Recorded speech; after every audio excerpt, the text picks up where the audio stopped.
Mga Lord, pasok po siya sa mensahe ngayon, no? Wala naman pong pinag-usapan ng worship leader, song leader ngayon, pero po, yun po, no? Ito po ay tugma rin sa ating pag-uusapan ngayon, no? At alam niyo po ba, no, na ang araw pong ito ay itinakda ng Diyos, amen, para makinig sa salita niya at higit doon ay naibalik natin yung ating pagsamba sa Kanya sa pamamagitan po ng atin pong pananambahan, no, by our praise and worship, no. At again po, ito po ay isang pribilehiyo lang din sa akin na magamit ngayong umaga, and I thank God for that. No, ako po ay isang mouthpiece lang at nawa po ang bawat salitang lalabas at mamumutawi sa aking bibig ay salita lamang ng Diyos. Amen? At wala pong ibang maitaas sa lugar na to, kundi po ang pangalan ng ating Panginoong Hesus. Ayan. At syempre po, dun po sa ating pong first timer, welcome po sa TGM Dasma, no? Nais po namin ipabatid din po sa lugar pong ito, wala pong ibang itinataas, kundi pangalan lamang po ng ating Panginoong Hesukristo. Ayan po, at tayo po ay magsisimula na po. Meron lang po tayong ipapakitang ito po. Ayan. Yan. Ano po yan? Mga engineering, alam na alam yan. Mga magagaling sa math. Dito daw galing yung Dito galing ang yun! Sino yun? May libreng kape. Pambihira. May kape po, Kuya Kevin, si anak po ni Ate Lynn. Diyan po nanggaling ang quadratic equation. Yung, ano ba yun? x equals to, ano ba yun? B plus 1 plus C minus square root of to the...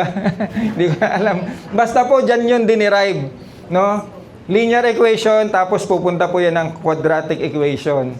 Mga engineering, alam na alam po nila yan. Ito pa po, ayan. Siyempre, ganun din po yan.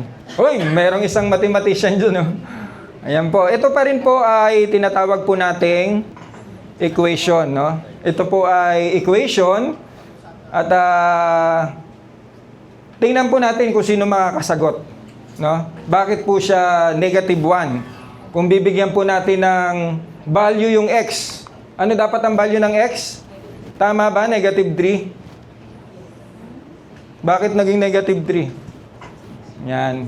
Kasi po, 3 times negative 3 equals negative 9. Nakalimutan na yata Negative 9 plus 8 equals negative 1, no? Ang equation po, dapat po, ang magkabila po niyan, left and right, ang sinasabi diyan dapat po pantay. No, dapat po equal. Kaya nga po, ang gitna niyan equal, no? Kaya po equation, galing sa salitang equal. Tama ba? Ayan. At meron pa po, yan. Sino pong nakakaalam ng 3.1416? Siguro yun talaga, ayaw magpatalo. Tama po, yan po ay pi. Saan po ginagamit ang pi? Sa pi. Ginagamit po yan sa pagguha ng circumference. Tama po ba? Radius times pi, nakalimutan ko na yung formula. Makukuha mo yung circumference. Tama po? So yan po ay pi. At ngayon po, dahil po yan ay equal lahat, ito po, equal din po ba yan? 2 equals 10? Equal po ba to? 2 equals 10? Yan po ay ating babalikan mamaya. No? Sabi kasi yung 2 daw equals 10. No? So, papatunayan natin na equals dapat yan kasi equation po yung ating pinag-uusapan. At ano po ba ang dapat gawin para yung 2 na yan ay maging 10? Equals to 10, no? Kaya lang, wala nang ibang given Kaya mukhang negative na pong maging 2 is equals to 10. Pero alam nyo po, no, meron pong text sa Bible na kaya pong baliin yung equation. Alam nyo po ba yon? Pag sinabi pong baliin, yung katotohanan po, kayang baliin. Hindi yung katotohanan na ang sinasabi natin ay the truth, hindi po yon. Meron pong verse in the Bible na kung saan po itong equation na to hindi pala totoo. Di ba? Usually po sa equation, kung ang produkto ay madami, ang yield po ay madami rin. Tama? Kung ang produkto po ay konti, ang yield po niyan ay kokonti rin, no? So, yun po, titingnan po natin. So, ang ating pong text ay makikita po, no, sa Mark. Yan. Chapter 12. No, ito po ang widow's offering, 41 to 44. Yan. Sino pong nakakaalam ng kwento, no? Ang sabi po diyan, Jesus sat near the temple collection box and watched as people put money into it, no? Many rich people put in a lot of money, then a poor widow came and put in 2 very small copper coins worth less than a penny. Next, sa 43, Jesus called his followers to him and said, "This poor widow put in only 2 small coins. But the truth is, she gave more than all those rich people. They have plenty, and they gave only what they did not need. This woman is very poor, but she gave all she had. It was money she needed to live on." Tayo manalangin. Panginoon, minsan pong muli, salamat po sa inyong katapatan ngayong umaga sa bawat isa sa amin. Salamat po, Panginoon, sa inyo pong gabay at probisyon sa amin. At salamat din po sa ipinagkaloob niyong muli na buhay para sa amin, sa aming hininga ngayong umaga. Kaya nararapat lang, Lord, na ikaw po ay aming pasalamatan at sambahin, Panginoon, sa umagang ito. At nawa, Lord, patawarin niyo rin po kami sa lahat ng aming pagkakasalang nagawa. Sadya man o hindi, Lord. Pakilinisan niyo po ang aming puso, Panginoon. Search our heart, Lord. Ano man po mga bagay na hindi nakalulugod sa inyong harapan, kami po ay humihingi ng tawad, Panginoon. At Lord, hayaan niyo po ang inyong banal na Espiritu Santo, Panginoon, ay malayang kumilos sa aming mga puso, sa aming mga buhay, nang sa gayon, Lord God, sa aming paglabas sa lugar na ito, Lord, meron pong mababago, meron pong change of heart, Panginoon, at meron pa kaming muling tatayuan, sasandigan, Panginoon, na mga pangako, mga salita niyo, Panginoon. Kaya salamat, O Diyos, itong aming dalangin sa pangalan ni Jesus. Amen and amen. Sige, palakpakan ulit natin si Lord. Medyo malayo. Yan, praise God, no? So, ayan po ang ating text for today, at ito po ay atin pong pamamagatang, yan, syempre po, God's equation. Meron pong equation si Lord na kayang baliin tong mga to, no? Na nakikita natin na dapat ang 8 ay equal sa 4 plus 4. No, ang 8 po ay dapat equal sa 6 plus 2, no? So babaliin po natin 'yan. Pero po background po muna prior po diyan sa widow's offering po, no? Nag-warn po ang ating Panginoon about po sa mga sa hypocrisy po ng mga scribes or teacher of the law. No, ang sabi niya, binigyan niya po ng warning ang bawat tao sapagkat ang mga to po, sila po ay hypocrite, sila po ang gusto po nila, itong mga taong ito ay mamahalin sila sa publiko, no? Gustong-gusto po nila na sila po ay pinapauna, gustong-gusto po nila sila po ay sikat, gustong-gusto po nila na sila po ay mamahalin ng public, no? At gustong-gusto po nila na sila po ay na-honor, no? At higit sa lahat po itong mga teachers of the law na ito daw po, they exploit, no, vulnerable, no? Pag sinabi pong vulnerable, ine-exploit nila yung mga mahihinang tao. No, so winarn po sila ng Panginoon diyan, no? And ang sabi po, ito po sila daw po ay magkakaroon ng great condemnation. No, meron pong nakalaan sa kanila, no? At ano pa po 'yon? Sometimes itong mga teachers of the law na to, they would exploit the weak and dependent, specifically devouring widows' houses. May mga ganun pala noon. No, yung mga bahay po ng mga widow ay kinakamkam po nila, no? At mamaya po mapag-aaralan natin ano ba ang meron sa widow, no? And then ito na po yung widow's offering po na ating pong pinag-uusapan ngayon, no? The text that we are about to learn po, no, ating pag-uusapan. And ito po ay sa scenario po ng temple, no? Temple treasury, no? Ang Panginoon po, umupo po siya sa opposite direction, no? At siya po ay pinagmamasdan niya po, no, ang mga tao na nag-o-offering doon, at ang sabi po doon, meron daw pong 13 trumpet-shaped collection boxes para sa iba't ibang mga donation. So sa lugar na to, sa Second Temple, meron daw pong 13 offering boxes para sa iba't ibang donation or pangangailangan ng iglesia. Meron para mapinturahan, meron parang maayos to, meron parang nabasa ko, kailangan bumili ng mga gold. Kasi ang mga temple noon, meron pong mga gold or gold-plated. So, iba't iba po yan. And this widow po, siya po ay offering, no? At ngayon po, ito po yan. What is the background? Ito po ito po ay perspective lang, no? Hindi natin alam kung ganito siya ka-eksakto, no? Pero po, ito po yung most likely dinidescribe ito pong lalagyan ng offering. Ang sabi po dyan, ang offering box daw na to, no, ay naka-trumpet shape, no? Trumpet shape. And what else? Ito po yung widow na naglaglag po dyan. No? So ano po ba ang meron dyan sa scenario na yan? Atin pong mas halongkatin pa po. Ang sabi po dyan, this trumpet, nawawala, yun. The trumpet shape collection box, no? Tinatanong ko, bakit Lord, bakit po trumpet shape siya? So sinearch ko po siya. Ang sabi po, para daw po mas madaling mailaglag yung offering, no? And at the same time, mahirap po siyang dukutin. Kasi po, papaliit po siya. So, madali mo siyang i-shoot, pero hindi mo siya makukuha. Dahil po, pakipot po yan. What else? Anong meron po dyan? There were 13 of them and was designed to receive a different type of contribution or donation. At ito po ang parang, ano ba to? Intriga. Yan, nakaka-intriga. Ito po siya. Oh.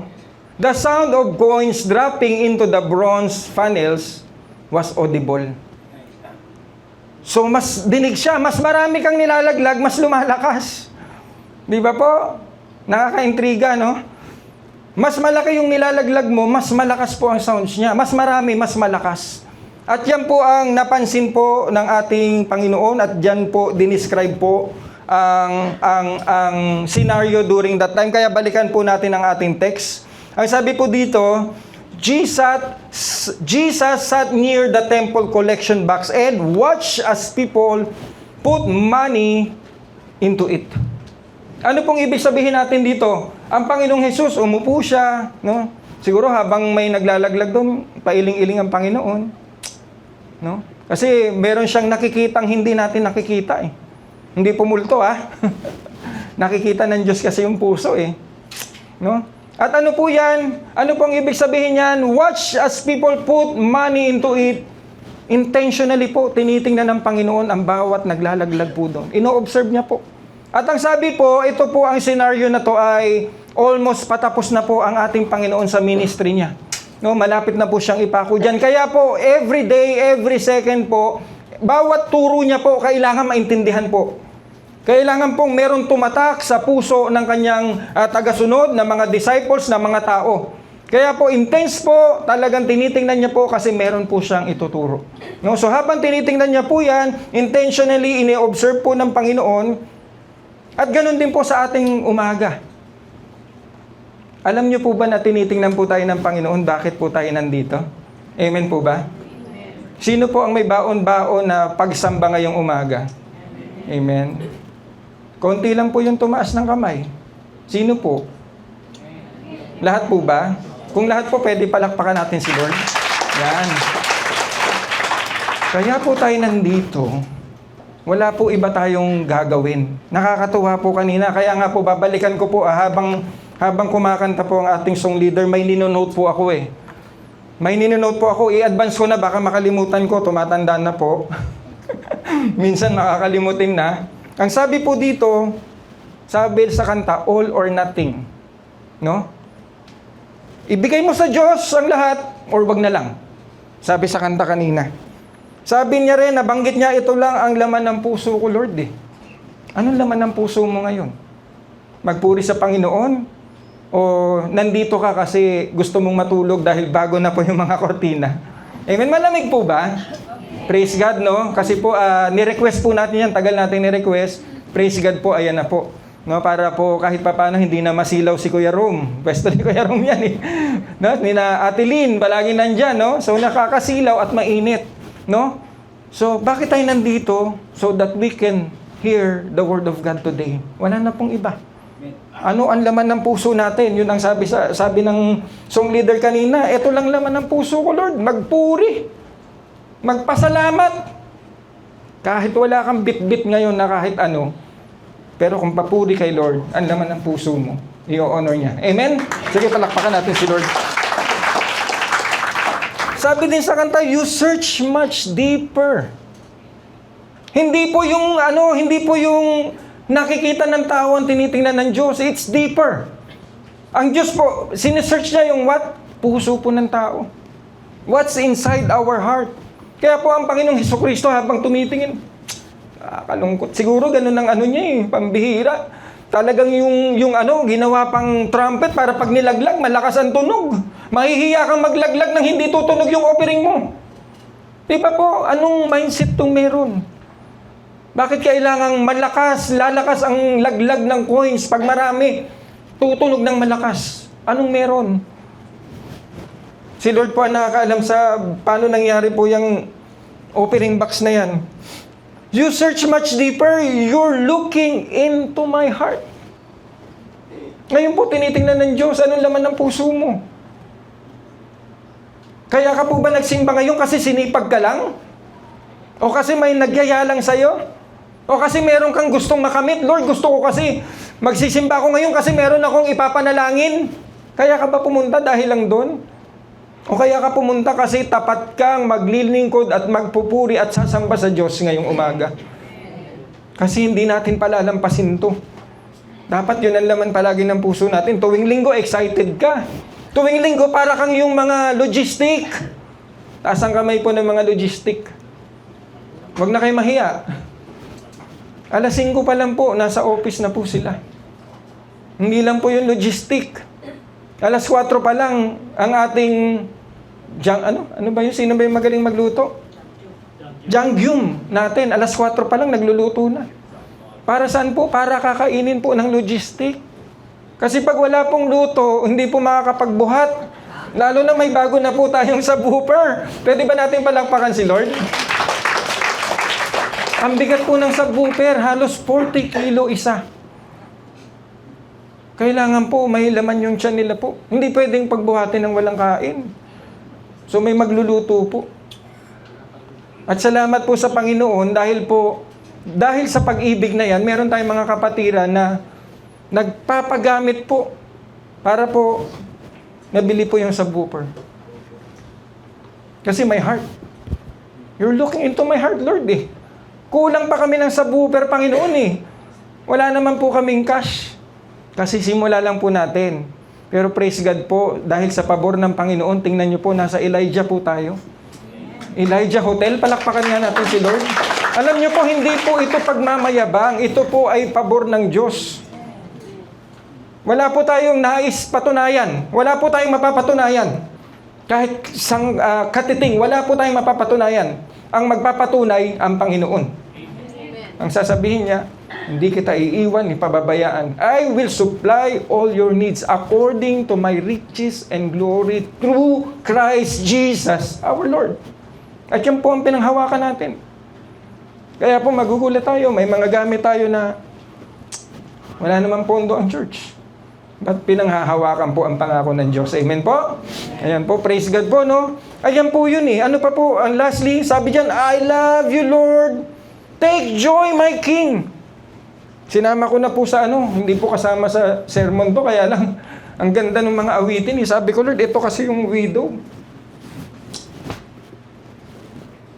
Papapasayin niyo yung Diyos. Mamaya, mas maintindihan natin. At yun po ang awitin, no? I love you, Lord. Take joy, my King. Wala po tayong dapat ibang hangarin, kundi mapaligaya, mapasaya ang ating hari. Amen. Amen. Palakpakan si Lord. Hallelujah. Napakabuti ng Panginoon, no? Kaya, pasensya na po kayo. At ako po ay naluluha ng konti. Parang si Kuya Sen lang. Yan. Praise God, no? Ang sabi po dyan, intentionally ino-observe ni Lord ang bawat isa sa atin. Kamusta po ang puso natin ngayong umaga? No? Pinagmamasdan po yan ng Panginoon. Kaya po ang sabi sa Proverbs 5:21, ito po. For the Lord sees clearly what man does, examining every path he takes. Saan ka po lumiko kagabi? Saan ka po tumambay kagabi? Nung may pasok po bilang isang senior high school, asan ka nung mga oras na to? Nagpaalam ka ba kay mama? Nagpaalam ka ba kay daddy mo?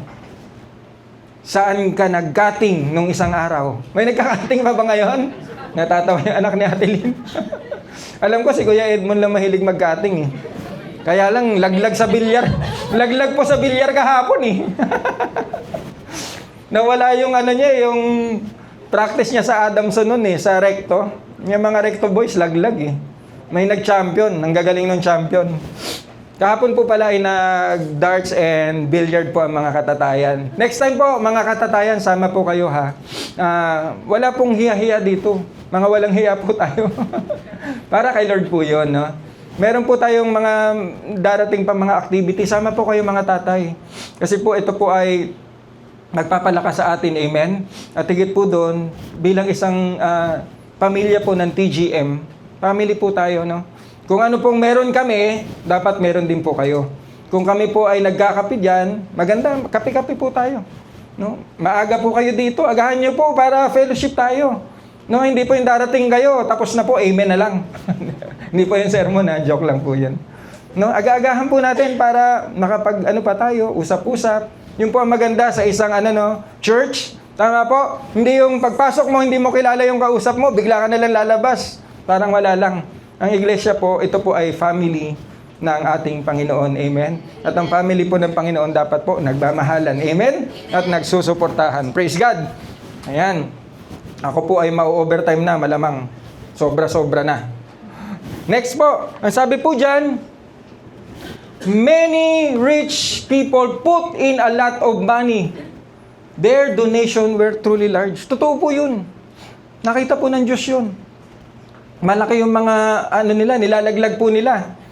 The sound of large coin would have been loud. So habang nilalaglag siguro nila, mataas pa. Para siyang anong tawag nun? Slot machine, alam na ni Kuya Jun. Yari ka. Ate Edith, alam na. Slot machine, di ba, nalalaglag And then, giving was noticeable.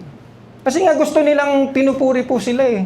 Yan po yung mga tao doon, yung mayayaman. Gusto nila, pinupuri sila. Gusto nila, kitang-kita yung mga kilos nila. No? Kaya ilalaglag po nila yan habang yan po ay bumababa. Ang sarap pakinggan. Ang daming tumitingin sa akin. No? Yan po ang gustong-gusto nila. Manotice po sila. Next, moving forward, next verse po. Ang sabi po, then a poor widow came. Ayan. Ano daw po ang poor widow? Ang sabi po, ang poor widow, most unprotected. Sabi po, no? Most unprotected in Asian Jewish society. Often had no income. Kasi po kadalasan po ang nagtatrabaho, yung mga lalaki lang. Ang mga babae, asan po sila? Sa bahay po. Sila po ay magpre-prepare, mag-aalaga. So walang income. Sila po ang pinaka-vulnerable during that time. Kaya po ang mga widow po, mahal na mahal ng Diyos po yan during that time. Lahat po ng inaapi, mahal na mahal ng Diyos during that time.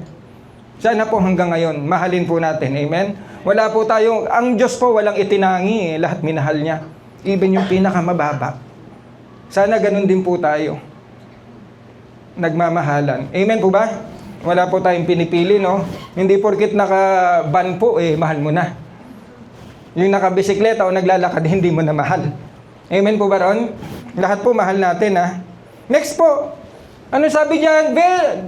And put in 2 very small copper coins worth less than a penny. No? Ano pong ibig sabihin natin diyan? Ito po, na-explain lang natin sa ibang translation, 2 mites. Quadrant, a Roman coin. Mite po yan, Dutch word meaning small cut of piece. Sa Greek po, ito po ay lepta, a very small copper coin. Gusto niyo po makita ano itsura? Ito po yan, no? Yan. Di ba ang pangit? Kung titingnan po, walang shape. Nakakalungkot. Ito po yung nilaglag niya. I-compare mo po sa pera ng US ngayon.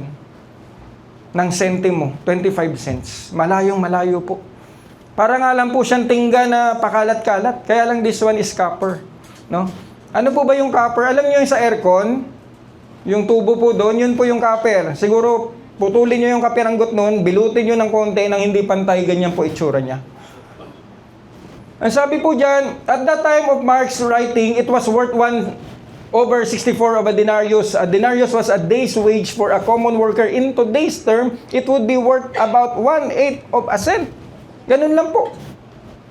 Sentabo na po, ginawa pa pong 1/8. Ganun lang po yung kanyang inihandog sa Diyos during that time. Comparing sa mga rich people, nang sabi, truly, ang inoffer nila is large amount of money. Nakitang-kita po ng Diyos, no? Habang ino-observe niya po. Moving forward, verse 43, no? At ang sabi po diyan, ang nilaglag niya po is the smallest coin in circulation during that time. Ito yung kumbaga sa inabot po namin ay hindi 5. Yon! Tumpak ang mga 60 years old bukas. Next year pa pala. Mamera po. 1 cent. 1 cent lang. Mamera. Mga bata, nakakita pa kayo ng 5 centavos?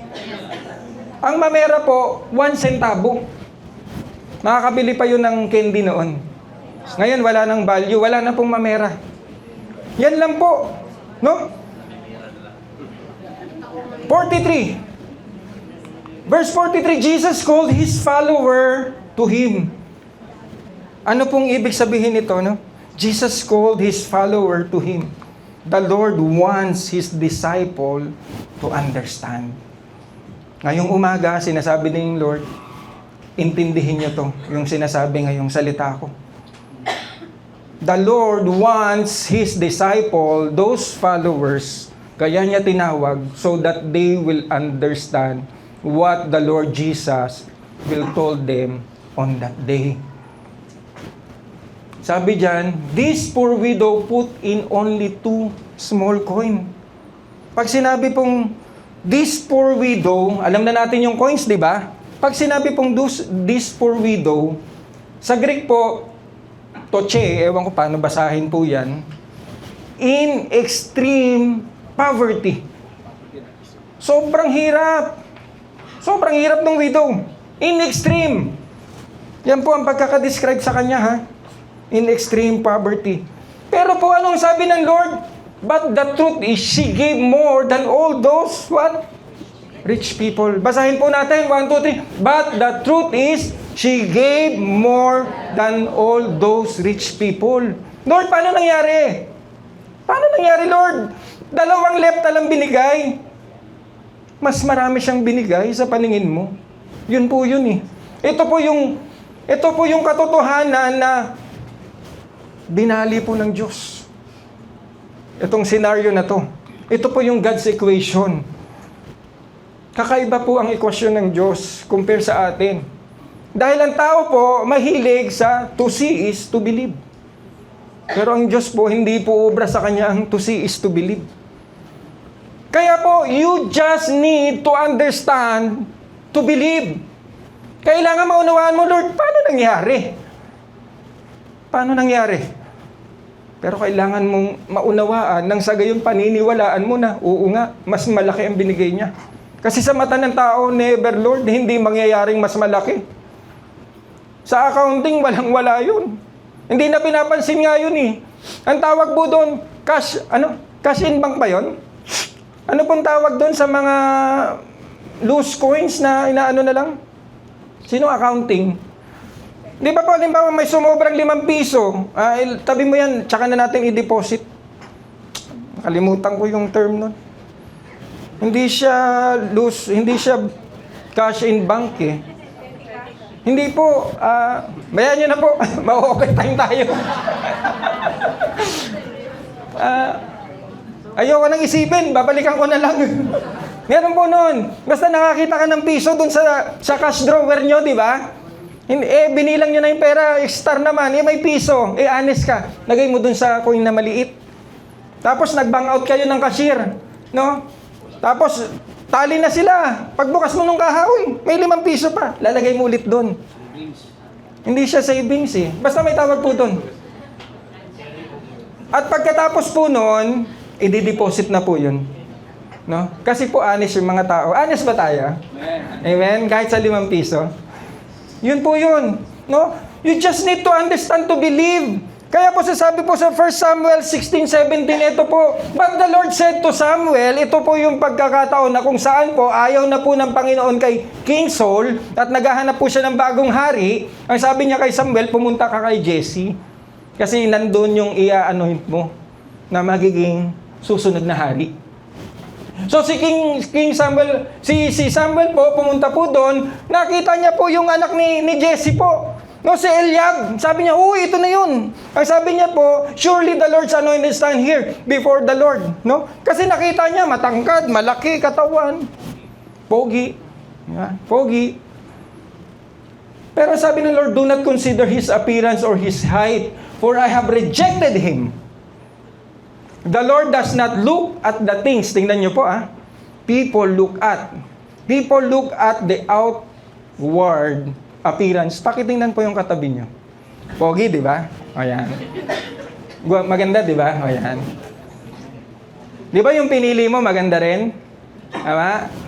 Siyempre, pogi rin. Si Age. Pero sabi diyan, but the Lord looks at the heart po palagi. Ano ba ang motibo mo? Ano ba? Yan po. Naku, overtime na tayo ng todo. Sabi ko kay Kevin, 5 minutes lang. Hindi, bilisan natin. God's equation. Mark 12:43, Jesus called his followers to him and said, "This poor widow put in only 2 small coins, but the truth is she gave more than those rich people." Ibig sabihin po, kapatid, it is not the amount of money given, but rather the sacrifice made in the offering. But rather the heart's desire to please God. But rather the heart's desire po na ang sabi po niya ay maluwalhati niya ang Panginoon. It doesn't matter kung small ang kanyang pinagkakaloob. What matter is that mapapasaya ko ang Panginoon. Kaya ano pong bit-bit mo ngayong umaga? May bit-bit po ba tayo sa Panginoon? Kailan po ba tayo pwedeng mag-worker? Sa maliit na lang na bagay. Sabi nga sa Psalms po, I would rather be a doorkeeper. Alam niyo po yun? Kahit na daw po tagabukas na lang po siya ng pintuan I would rather be a doorkeeper sa tahanan ng Diyos. Tagabukas lang. Just to please God. Amen. Kailan po tayo susunod? Kailan po tayo tutugon sa panawagan ng Panginoon? Ito po yan kasi. But rather the sacrifice made in the offering. Why? Because our Lord Jesus once suffered, once sacrificed yung sarili niya for you and for me. Alam niyo po ba yun? Kaya po ang Diyos po gusto niya po na tayo po ay matuto rin pong mag-sacrifice. We carry our own cross. We share the suffering of our Lord Jesus Christ. Hindi pa pwedeng nakatayo lang tayo, wala po tayong gagawin. We give back what is due to God. Kasi pinakita niya na yan once Pinakita niya na po yung grace niya po, pinakita niya na po yung love niya sa'yo, na kahit hindi po tayo katanggap-tanggap, minahal niya po tayo, yung compassion niya sa mga tao po, ang ating Panginoong Jesucristo. Every time na makikita niya, kawawa ang mga tao, parang tupang ligaw, walang masundan, walang inaapi, inaabuso. Yan po yung laman ng heart ng Panginoong Jesus. Yung kindness niya po, yung kabutihan niya, yung kabaitan niya. Yung obedience niya up to the cross. Kahit mamatay, gagawin niya. Just to please the Father in heaven. Tayo po, paano po? How can we give God our best? Huwag na natin pag-usapan yung pagbibigay. Paano po tayo magiging best sa harapan ng Diyos? Our Lord Jesus Christ show humility. Siya po ang pinaka-best example ng humility. Why? Ito po ang sabi po sa Philippians 2:5-8.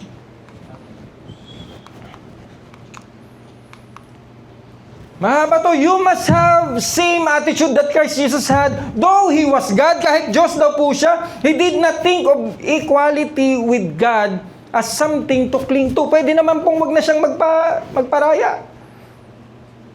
Instead, He gave up His divine privileges. He took the humble position of a slave and was born as a human being. When He appeared in human form, He humbled Himself in obedience to God and died a criminal's death on a cross. Tingnan niyo pong ginawa ng Panginoon, ating Panginoong Hesukristo. Hindi siya kriminal, walang kasalanan ang sabi sa Bible. Si Jesus has no sin. Pero po ipinako sa cross bilang isang kriminal. Because of you and me. Yun po yun.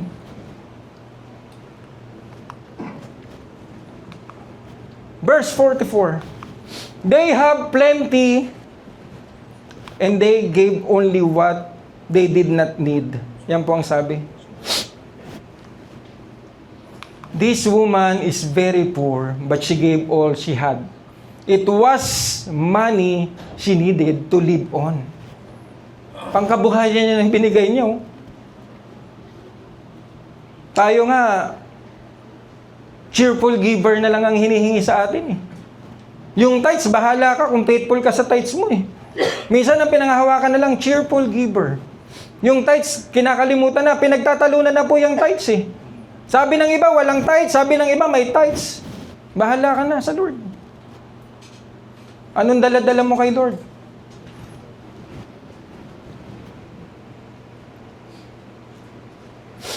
God's equation, ang sabi niyan, the rich, they have plenty, gave only the spare. Sila tong marami, pero ang binigay po, yung spare, yung sobra. But the poor woman, the widow, she gave all she had. Kaya po ang sabi kanina ng song leader, all out. Kaya mo bang mag-all out sa Lord? Just to please our God? Can we all out just to magnify our God? Pag sinabi pong may gawain, kaya mo bang pumunta kahit umuulan? O hihilata na lang tayo kasi mas masarap pong humiga. The rich, they have plenty, pero dahil spare, it costs nothing to them. Pero sa poor widow, her whole life po yung ibinigay niya. And what our Lord Jesus did for you and for me. Mismong ang buhay niya po, ang inialay niya for you and for me. Etong mga mayayaman, yung bigay po nila, make noise. Tuwang-tuwa po sila sa kaingayan ng kanilang pag-iika po, pag-aabuloy, pag-donate. Pero po, yung sa widow was silent. Hindi narinig. Lepta lang eh. Lepta. Napakaliit. Baka parang ano lang yun eh, plastic. The offering was rejected by Jesus sa mayaman. Yung sa widow, it was heard by Jesus. Kaya po in Matthew 16:24 to 25, ito po ang sabi. Then Jesus said to His disciples, whoever wants to be my disciple must deny themselves and take up their cross and follow me. For whoever wants to save their life will lose it, but whoever loses their life for me will find it. Sino pong gusto ng buhay na walang hanggan? Amen? Pwede pong pakitaas yung kamay. To be honest lang po. Yan. Then follow Jesus. Pick up your cross. Ibahagi mo yung suffering na ginawa ng Panginoon. Kailangan po ng outreach department. 4 na piraso lang po sila. Hindi pa nakabuo ng 5. Ay, 5 na po yata, no? 5 na, no? 5 na po sila. Sakto na, praise God. Nabuo po yung isang kamay. Noong nakaraan po, 4 lang. Panay po ang iyak ng outreach department. Pero nakakatuwa po, from the start po na tayo nag-open up to last week, we have 300 plus souls saved. Amen? Pwede palakpakan si Lord. 4 lang na piraso. Pero salamat po sa mga nagvo-volunteer. Andiyan po si Kuya Sen. Andiyan po yung ibang ladies, yung ibang men's. Yung iba po, papaano? Pag akyat po natin sa langit, sasabihin ni Lord, well done, my good and faithful servant, Edith. Pasok.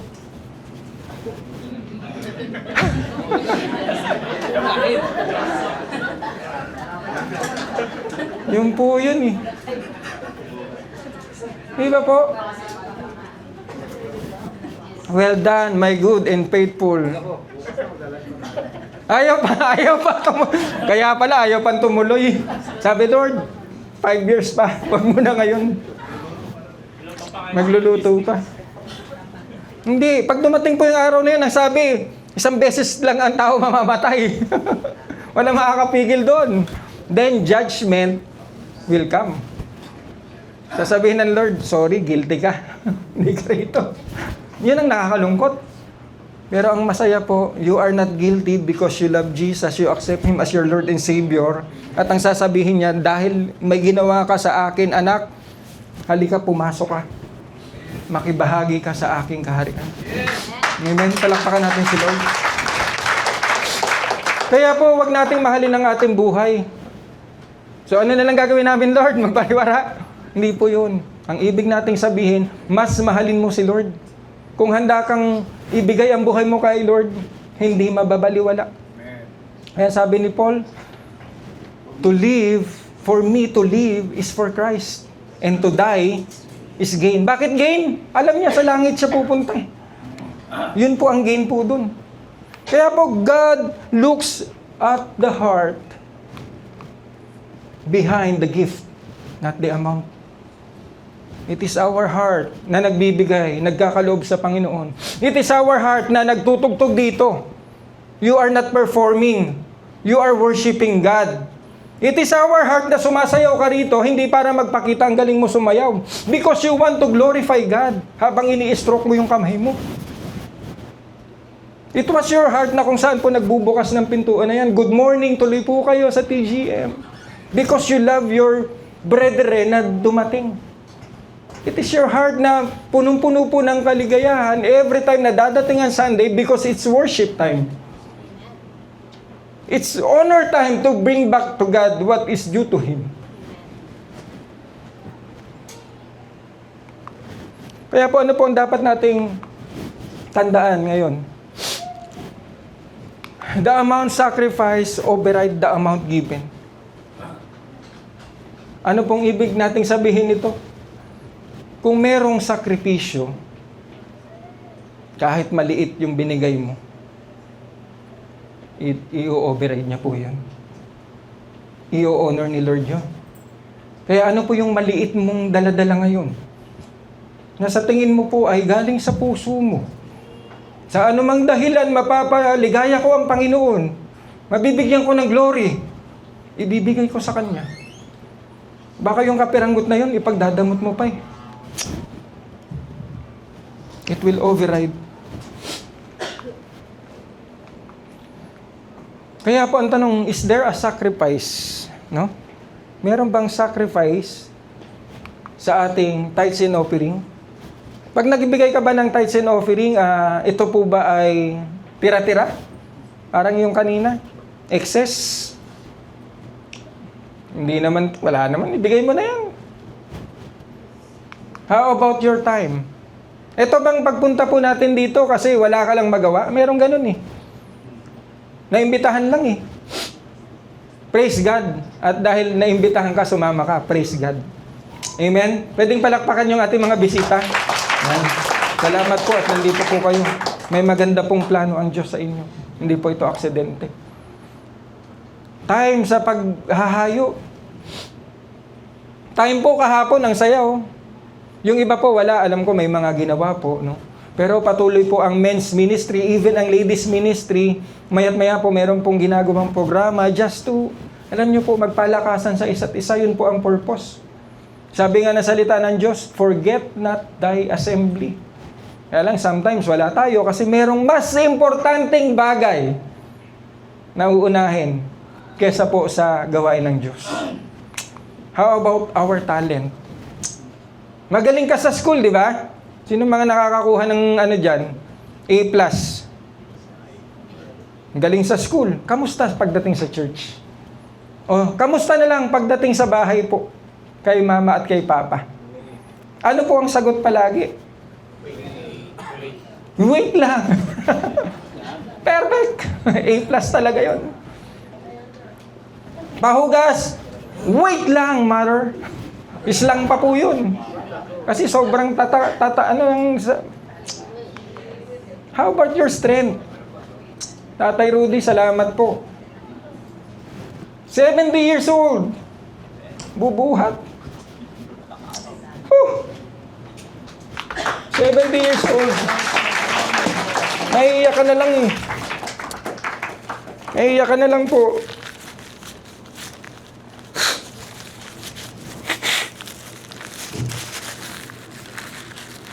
Kaya pala may tissue. Sa ganitong pagkakataon. Logistic po, ilang piraso? 6? Mga 6? 8? Open pa po ang logistic. Huwag po kayo mag-alala. Kahit alas 5 kayo pumunta ron, mayroon pong nakahandang almusal na iniluto po ni Jangyum. At mamayang tanghali po, paghatid nyo po ron, may lunch pa rin po. Salamat po kay Jangyum, Ate Edith, to be particular po. I-honor po natin. Does it cost you something pag tayo po ba ay nag-sacrifice kay Lord? O wala? Or, nothing. Kumbaga, tira-tira po. Mas malaki po ba yung tira-tira kaysa sa binibigay mo kay Lord? Ito po, anong symbol po yan? Ano pong symbol yan, mga mathematician? Less than. Your tithes is less than sa tira-tira. Tira-tira na, mas less than 5 tithes mo. And offering. No, yung time mo na tira-tira na nga lang, mas konti pa para sa Lord. Pambihira. Minsan wala pang time. Binasan ka na. Overtime na ba tayo? Malapit na, sir. Konting tiis na lang. Things to ponder number 2. Ang sabi po dyan, our sacrifices is our trust in God's promises. Alam niyo po ba yun? Na kasi minsan, nag-aatubili kang pumunta kasi, Lord, ano ba mangyayari dito? Lord, ibibigay ko pa ba to? Lord, parang mas okay na pumunta ako rito kasi meron pong dito sideline. Asan po yung tiwala mo sa Lord? Merong pong gawain. It's your choice po It's your choice. Wala pong sapilitan. Again, ano ang laman ng puso mo? Pagdating po sa sacrifices para sa Lord. Dahil ang sacrifices po natin ay katumbas po yan ng pagtitiwala mo sa mga pangako ng Diyos sa buhay mo. Ang dami niya pong pangako. More than 1,000. Ilang thousand ba Kuya Jun? 3,000? Sa Bible. Psalms 4:5, ang sabi po dyan, offer sacrifices in the right spirit and trust the Lord. Pag tayo po ay magbibigay po sa Panginoon, dapat po yung atin pong puso ay tama. Kaya nga po, hindi dapat pakitang tao. Hindi po dapat kasi napilitan lang ako. It is because you love God and you want to honor God and you want to praise God with that little sacrifice na lang na ipinagkakaloob natin. Compare po sa huge, sa sobrang lawak, sa sobrang pagmamahal ng Panginoon. From north to south, east to west, hindi daw masusukat ang pag-ibig ng Panginoon sa atin. Comparing to that very little sacrifice na minsan ayaw pa nating ibigay sa Panginoon, na ito pa yung magpapatunay na nagtitiwala sa Kanya. At yung pagpapatunay na yan na nagtitiwala ka sa Kanya, mas gusto niya rin po yun. So, sinong lugi? Pag nagtiwala sa Lord, may lugi? Wala po. Yung binigay nyo, hindi po kalugian yan. Yung binigay natin. Are we doing things because for the glory of God? Bakit ka nandito? For the glory of God? It is for praising Him? Or because we just want to perform? Tayo pong nakakaalam. God surely sees our sacrifices. Alam niyo po, hindi po bulag ang Panginoon para hindi po tayo makita yung kapalinggot na yan na atin pong sinasacrifice sa Panginoon. Kaya po sabi po sa Psalms 34:15-16, bilisan po natin, 33:13-14, the Lord looks down from heaven and sees the whole human race. From His throne, He observes in all who live on the earth. So kitang-kita po ng Diyos yan. Kung nagsasacrifice ka, kitang-kita niya rin yan. At meron po siyang pangako.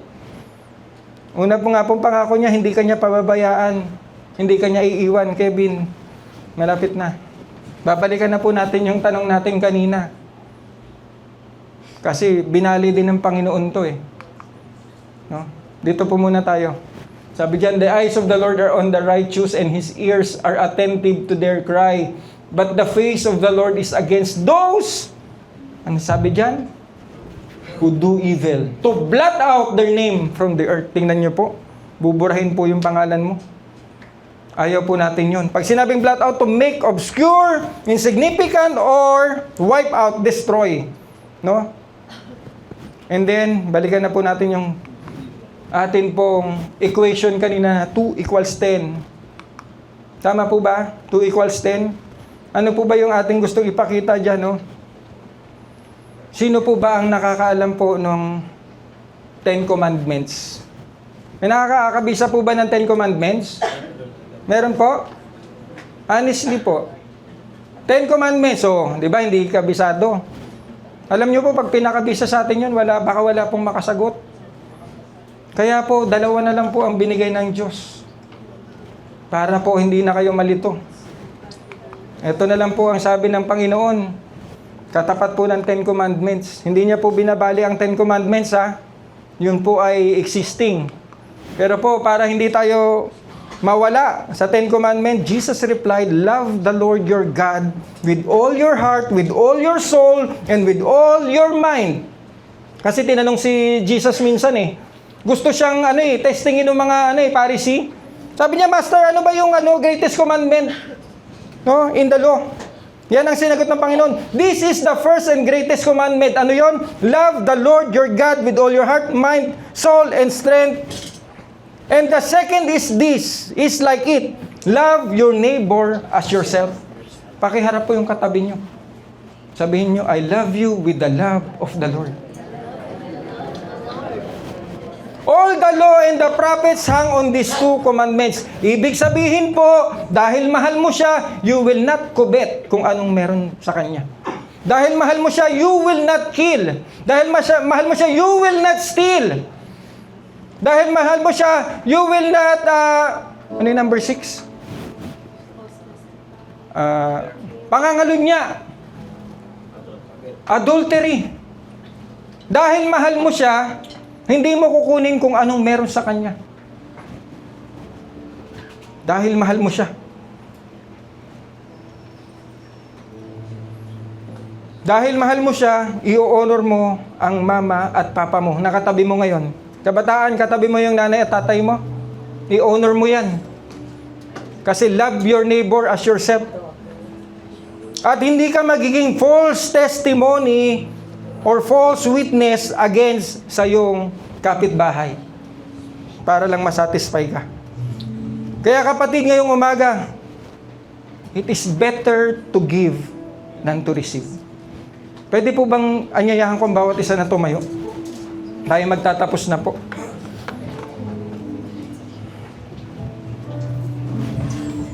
Ngayon ba? Heart of worship. Habang umaawit po ang ating song leader, kung ano po yung naiisip nyo po, na sa tingin nyo, ma-worship ang Panginoon sa pusong ito, gawin po natin. Wala na pong patumpik-tumpik pa. Kasi po ang Diyos po, marapit na dumating. Hindi na po pwede yung bukas na lang. Baka ngayon ka po tinatawag ng Lord. Marami pong open na gawain, mga kapatid. Just approach. Pwede pong pakitaas yung kamay natin. A sign of worship. Isipin po natin kung paano natin paglilingkuran ng Panginoon. Para po ihanda niya po tayo sa malaking gawain, no? Gaya ng widow po. Ano ang laman ng puso nyo ngayon? Will it honor God or not? Will it serve God or not? Ito ba ang magpapalapit pa sa'yo ng higit sa lahat sa Lord or not? It's up to you. Lord, ito po ang kamay ng inyong mga anak, Panginoon. We pray, Lord. I pray, Lord. Katagpuin niyo po, Lord God, ang lahat ng ito, Panginoon. Hallelujah. Yes, Lord. Kami naghumihingi ng tawad, Lord, kung kami po ay nagkulang, kung kami po ay nag-atubili na maglingkod sa iyo, Panginoon. Patawad. Lord, andito po ang puso ng inyong mga anak ngayong umaga.